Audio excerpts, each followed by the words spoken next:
अस्सलाम वालेकुम। कैसे हैं आप? उम्मीद है सब ठीक ठाक होंगे और अपने अपने घरों में खुश और आबाद होंगे। अल्लाह ताला आप लोगों को खुश रखे, आबाद रखे और हर तरह की नागहानी आफ़तों, मुसीबतों और बलाओं से आपको महफूज रखे। आमीन सुम्मा आमीन। तो सुबह की चाय बन रही है और नाश्ता जो है मेरा बिल्कुल भी दिल नहीं कर रहा था कि मैं ज़रा सी भी मेहनत करके कोई नाश्ता बनाऊं, कुछ भी बनाऊं अपने लिए।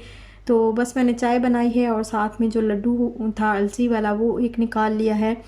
और ये चिकन पफ जो है इशाल के बाबा कल इशाल के लिए लेके आए थे, तो उसने आधा खाया था और फिर आधा रखा हुआ था, तो फिर मैंने आज ही गर्म करके तो मैंने कहा ये मेरा नाश्ता हो जाएगा।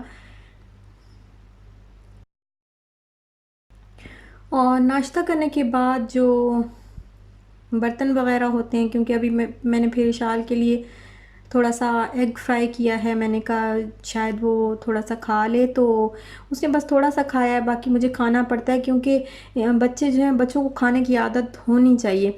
और ये बहुत मुश्किल काम है कि बच्चों को किस तरीके से खाना खिलाया जाए, लेकिन खिलाना भी ज़रूरी होता है। तो बस यही कोशिश लगी रहती है माओं की, तो कि कुछ खा लें। तो कुछ थोड़ा बहुत बच्चे खाते हैं और बाकी जो है वो माओं को ही खाना पड़ता है। तो बाकी मैं ही खाती हूँ जो बच जाता है, और थोड़ा थोड़ा ही बस खा रही है। शुक्र अल्हम्दुलिल्लाह, जितना खाती है तो वही काफ़ी है कि थोड़ा बहुत तो चलो खा लेती है। और अब बस ये जो बर्तन हैं फिर वो मैंने कहा मैं धो लूँ।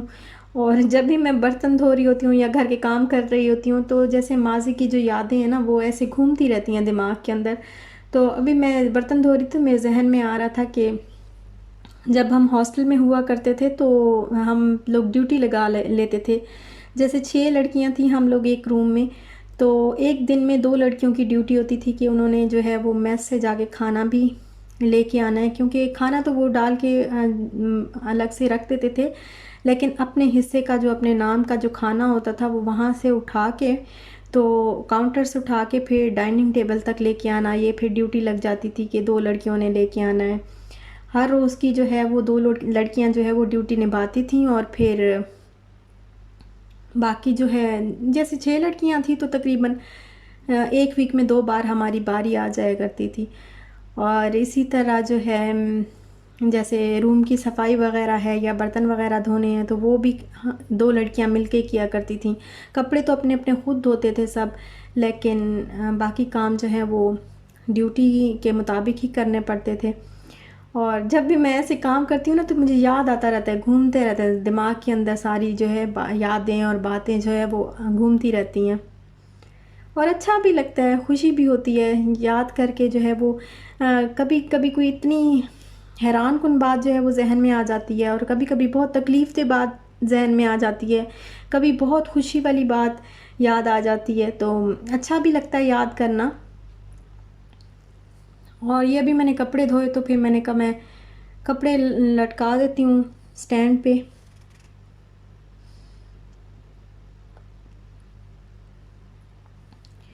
अच्छा, कुछ ना एप्पल पड़े हुए थे और थोड़े से पोटैटो जो है वो पड़े हुए थे, तो मैंने कहा ऐसे करती हूँ। और साथ में मेरे पास क्रीम भी थोड़ी सी जो है वो क्रीम भी पड़ी थी, तो मैंने कहा चलो ऐसे करती हूँ, आज हल्का फुल्का सा, ज़्यादा हैवी सा या प्रॉपर तरीके से तो ये सैलेड नहीं बनता, बस हल्का फुल्का सा जो है वो सैलेड बना लेती हूँ।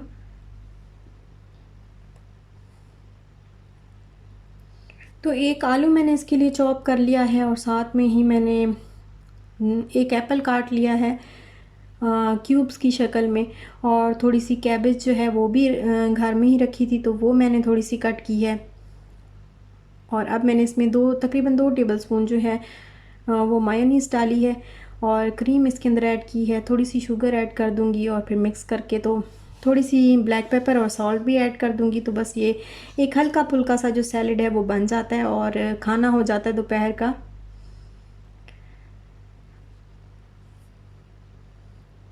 और दोपहर में तो मैं ज़्यादा कुछ खाती भी नहीं हूँ, क्योंकि शाल के बाबा घर नहीं होते, तो अपने लिए ख़ास तौर पे बनाने को कुछ दिल नहीं करता। और इशाल कभी कुछ खा लेती है, तो कभी नगेट्स खा लेती है, या कभी कभी बिल्कुल खाती ही नहीं है, तो उसका तो ये हिसाब है ना। तो अपने लिए इतनी ज़्यादा मेहनत एक बंदे के लिए मेरे से नहीं होती। मैं बस कोई ना कोई चीज़, इसी तरह चने की चाट हो गई, या इस तरह जैसे सैलेड अभी बना लिया है, या दही भल्ले मैं रखती होती हूँ भल्ले बना के, तो वो खा लेती हूँ बना के। हल्का फुल्का सा कुछ खा लेती हूँ बस, दोपहर में ज़्यादा कुछ हैवी नहीं खाया जाता।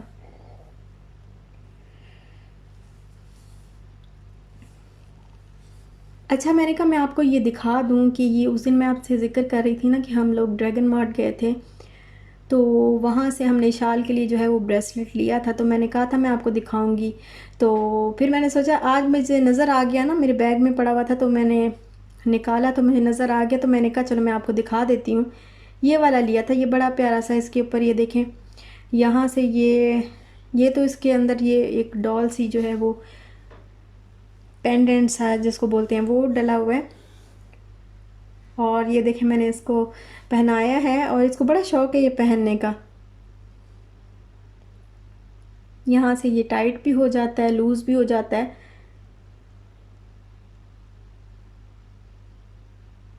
ये जस्ट 15 दिरहम का हमें मिला था तो हमने ले लिया क्योंकि हमें अच्छा लगा था, प्यारा लग रहा था। ये देखें इसके हैंड में भी बहुत अच्छा लग रहा है, शाल के हैंड में।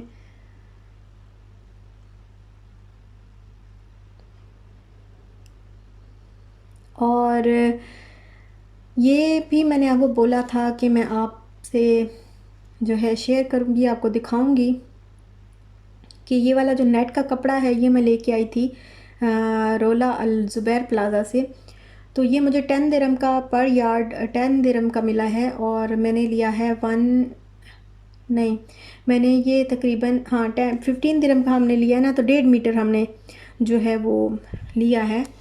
तो ये यहाँ पे इसलिए मैंने लिया है कि ये मेरी जो है ये मेरा फ़्रॉक था, जब इशाल का अकीक़ा था ना तो फिर ये इसके बाबा ने मुझे लेके दिया था। तो ये यहाँ पे सारा इसका बड़ा पूरा गला यहाँ तक, ये बहुत लंबा गला था इसका यहाँ तक, ये फिर मैंने ना काटा और इसको उधेड़ा सारा, इस धागे के साथ जो है वो सिलाई की हुई थी, सुई के साथ जो है इसको लगाया हुआ था। और कुछ वैसे भी स्टिचिंग थी जो रिमूव नहीं हो रही थी गले से। तो मैंने क्या किया, यहाँ से मैंने सारा कट किया है और ये देखें ये इसके बाजू थे, अलग किए मैंने और सारा जो है इसका मैंने यहाँ से ऊपर से कट किया और फिर उसको उधेड़ा मैंने। तो ये 2 कलर्स में ये मेरी फ़्रॉक में, मेरा जो फ़्रॉक है ये 2 कलर्स में था। तो ना मैंने अब मैं इसका ये देखें बॉर्डर कितना प्यारा इसका बना हुआ है। और ये हमने लिया था फोर्ट्रेस, लाहौर फोर्ट्रेस से ये लिया था और 5000 में ये मुझे मिला था। तो इसका जो बॉर्डर है आप देखें ये कितना प्यारा है, इतना खूबसूरत है कि मेरा फेंकने को दिल नहीं कर रहा था। गला जो है वो तो मैंने अलग करके साइड पे रख दिया है। मैंने सोचा कि किसी और सूट के ऊपर ज़रा हल्का सा कोई सूट होगा तो उसके ऊपर जो है मैं वो गला लगा लूँगी, लेकिन इतना भारी फ़्रॉक के ऊपर जो है वो गला, एक तो इतना फ़्रॉक जो है लंबा भी बहुत था ये, तो पहना भी नहीं जाता था और फिर हैवी होने की उस गले की वजह से बहुत ज़्यादा हैवी हो रहा था। तो फिर इस वजह से इसके साथ मैं वो नहीं यूज़ कर सकती थी, तो वो मैंने रख दिया अलग करके। ये देखें ये सितारे लगे हुए हैं और ऊपर पट्टी लगी हुई है। ये देखें ये इतना खूबसूरत है, इतना प्यारा है ये। और ये बिल्कुल बारीक जो शिफॉन, बारीक शिफॉन होती है वो कपड़ा है, इसके नीचे ये स्लिप लगी हुई है, ये मलमल का कपड़ा लगा हुआ है। ये देखिए ये बहुत ही प्यारा सा, ये गर्मियों में पहनने का भी है और सर्दियों में तो शायद, बहुत सर्दियों में तो नहीं लेकिन नॉर्मल मौसम में पहनने का तो ये है। तो इसके लिए फिर मैंने ये वाला ले लिया कपड़ा नेट का। मैंने कहा जो फ़्रॉक पेटी वाले फ़्रॉक होते हैं ना, तो उस तरह का मैं बना लूँगी क्योंकि नीचे ये ब्लैक है ऊपर ग्रे है, तो उसके ऊपर जो है वो ब्लैक कलर की पेटी होगी और बाजू होंगे। और नीचे ये है जो नीचे वाला बॉर्डर वाला पार्ट है सारा ये चुन्नट में लगवा लूँ, चुन्नट डलवा लूँगी इधर नीचे पेटी के नीचे, तो एक प्यारा सा जो है वो फ़्रॉक बन जाएगा। और अगर आपके पास कोई अच्छा इससे भी बेहतर आइडिया हो तो मुझे ज़रूर दीजिएगा। वैसे मेरा ख़्याल है कि ये आइडिया अच्छा है। इस तरीके से चलो मैं इसको टाइट्स के साथ जो है वो अच्छी तरीके से पहन सकूँगी, इसको यूज़ कर सकूँगी। और ये बहुत खुला है, ये देखिए ना ये बहुत खुला सा फ्रॉक है, बहुत ही खुला है। तो मेरा ख्याल है इसके चुन्नट ही ज़्यादा अच्छे लगेंगे। पेटी के नीचे ना ऊपर पेटी होगी ना, पेटी लगवा लूँगी और बाजू भी इसके फुल ही लगवाऊँगी और फिर पेटी के नीचे जो है वो चुन्नट लगवा के तो एक फ़्रॉक सी बन जाएगी। अच्छा, अगर आपके पास कोई इससे बेहतर आइडिया हो तो ज़रूर बताइएगा, फिर मैं उस तरीके से मैं देखूँगी, अगर मुझे अच्छा लगा तो फिर मैं उस तरीके से बनवा लूँगी। और ये देखें, ये कपड़ा बिल्कुल बारीक शिफॉन का कपड़ा है और इसके नीचे ये स्लिप लगी हुई है इस तरह की, इसके नीचे वो लाइनिंग लगी हुई है। अच्छा, अभी मैं है दोपहर के खाने का टाइम, शाम के खाने का टाइम है, तो फिर मैंने सोचा मैं खाना जो है वो आज क्या बनाऊं। तो ये भी एक बहुत बड़ा काम होता है, अगर जल्दी से जहन में आ जाए तो बहुत बड़ी नेमत होती है कि जल्दी से आज हमारे जहन में आ गया कि आज हम क्या बनाएं। तो बस मुझे फिर ख्याल आया कि ऐसे करती हूँ, दाल चावल बना लेती हूँ। तो दाल चावल जो है वो मैं इस तरह बनाती हूँ कि दाल को हमेशा से, मैं कोई भी दाल हो, मैं पहले से बॉईल कर लेती हूँ। पहले दाल को थोड़ा सा नमक डाल के, पानी डाल के, तो उसका हल्का सा बॉईल कर लेती हूँ। उसका पानी जो है इतना पानी होता है कि वो वहीं खुश्क हो जाता है, उसके गलते गलते ही वो पानी जो है वो खुश्क हो जाता है। और फिर अलग से जो है वो मैं मसाला फ्राई करती हूँ, अनियन और गार्लिक जिंजर जो भी डालना हो तो उसको डाल के, और फिर टमाटोस डाल के मसाला बना लेती हूँ। और फिर जो गली हुई दाल होती है वो फिर मैं उसके अंदर, उस मसाले के अंदर डाल देती हूँ, और बाद में एंड पे तड़का लगाती हूँ, तो बड़े मज़े की दाल बनती है। और होटलों पे और जो ढाबा स्टाइल दाल होती है वो बनती भी ऐसे ही है, ऐसे ही बनती है। तो मैं हर दाल, जो भी दाल होती है, मैं इसी तरीके से ही बनाती हूँ। और ये मसाला मैंने फ्राई कर लिया था तो दाल भी गल गई थी, और अब मैंने दाल को डाल दिया है मसाले के अंदर, और अब मैं इसका तड़का जो है वो रेडी कर दूँगी। साथ में मैंने थोड़ा सा गरम मसाला भी उसके अंदर ऐड कर दिया है, और हरा धनिया और ग्रीन चिली वगैरह भी अभी मैं इसके अंदर ऐड कर दूँगी। तो अच्छा, मूंग की दाल में ना जो हरा धनिया होता है बड़ा मज़े का लगता है, जब उस हरा धनिया, और मैं डालती ऐसे हूँ कि एंड पे बिल्कुल डालती हूँ ना, तो वो कच्चा कच्चा सा होता है, बिल्कुल पकता नहीं है। तो वो कच्चे कच्चे से पत्ते जब मुंह में आते हैं तो बड़ा अच्छा जायका आता है, मुझे तो बहुत अच्छा लगता है, मुझे बड़ा मज़े का लगता है। हाँ, वो भी मूंग की दाल में।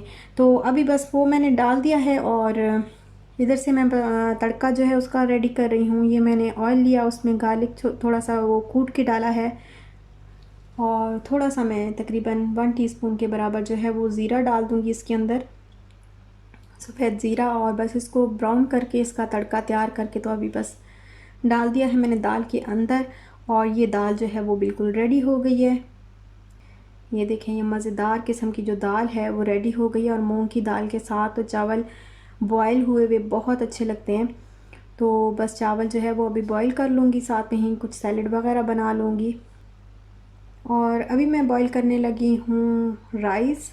तो इसके लिए मैंने पानी लिया है, और उसमें 1 टीस्पून जो है वो मैंने ज़ीरा डाला है। अच्छा, ये काम सबको आते हैं, लेकिन फिर वो जो नीचे कमेंट आते हैं ना कि आप प्लीज़ बताया करें कि आप जो भी बना रही होती हैं तो तरीका बताया करें कि किस तरह बना रही हैं। तो इस वजह से मैं बता देती हूँ, क्योंकि कुछ बिगनर्स होते हैं जिनको नहीं पता होता, या हर एक का तरीका जो है वो अलग होता है, तो लोग चाहते हैं कि दूसरों का तरीका भी हमें पता लगे, शायद वो तरीका ज़्यादा अच्छा हो। तो इस वजह से शायद लोग मुझसे पूछते हैं, तो इसलिए मैं बता रही हूँ, बता देती होती हूँ साथ में, वरना ये चीज़ें तो सबको ही खैर आती हैं। तो फिर मैंने उसके अंदर ज़ीरा डाला है, थोड़ा सा सॉल्ट ऐड किया है, और ऑयल जो है वो मैंने उसके अंदर ऐड कर दिया है। और अगर आपको अच्छे से चावल जो है वो बॉयल करने हैं, तो आप चावल उस वक्त ऐड करें जब पानी में ना बहुत ज़्यादा जो है वो जोश आ जाए, बिल्कुल उबलता हुआ पानी हो, तब उसके अंदर चावल ऐड करेंगी तो वो बहुत ही अच्छे से लंबे भी हो जाएंगे, और बहुत मज़े के जो है वो गलेंगे भी सही, और जुड़ेंगे भी नहीं। चावल बनाते वक्त भी जब आप यखनी डालते हैं या पानी डालते हैं, उसको भी अच्छी तरह बॉईल कर लेंगी, तो फिर वो चावल जो है उस वक्त जोश वाले पानी में जो है आप चावल डालेंगी, तो फिर वो आपके चावल जो है वो जुड़ेंगे कभी भी नहीं। और अब देखें, इसमें अच्छी तरह जोश आ गया है, तो मैं इसके अंदर चावल जो है वो ऐड करने लगी हूँ। और ये मैंने चावल जो है वो ऐड कर दिए हैं, अब मैं इनको बॉईल कर लूँगी। सैलेड मैंने बना के रख दिया है, और दाल भी रेडी हो गई है। और ये देखें, ये चावल भी रेडी हो गए हैं, और खाना, दाल वगैरह सारा कुछ जो है वो रेडी हो गया अल्हम्दुलिल्लाह। और अब हम खाएंगे खाना। और ये देखें, चावल जो है बड़े मज़े के बॉयल हुए हैं, तो देख के भी भूख लग रही है बड़ी। तो हम खाते हैं खाना, और आप जो है वो दे मुझे इजाज़त। इंशाल्लाह फिर मिलेंगे नेक्स्ट व्लॉग के साथ। अपना ख्याल रखिएगा, अपने प्यारों का भी ख्याल रखिएगा। जाते जाते लाइक करते जाइएगा, अंगूठा चिपकाते जाइएगा। आजकल लाइक्स मुझे ज़रा कम आ रहे हैं, पता नहीं क्या बात है, कोई नाराज़गी है या पता नहीं क्या मसला है, लेकिन लाइक्स जो है वो थोड़े कम आ रहे हैं मुझे। जाते जाते प्लीज़ लाइक करते जाइएगा, और दिल में कोई बात ना रखा करें, बस दुआओं में याद रखा करें और खुश रहा करें, खुश रहने दिया करें, खुशी खुशी जो है वो अपनी ज़िंदगी गुजारें। और दुआ में याद रखें। इंशाल्लाह फिर मिलते हैं नेक्स्ट व्लॉग के साथ। तब तक के लिए अल्लाह हाफ़िज़।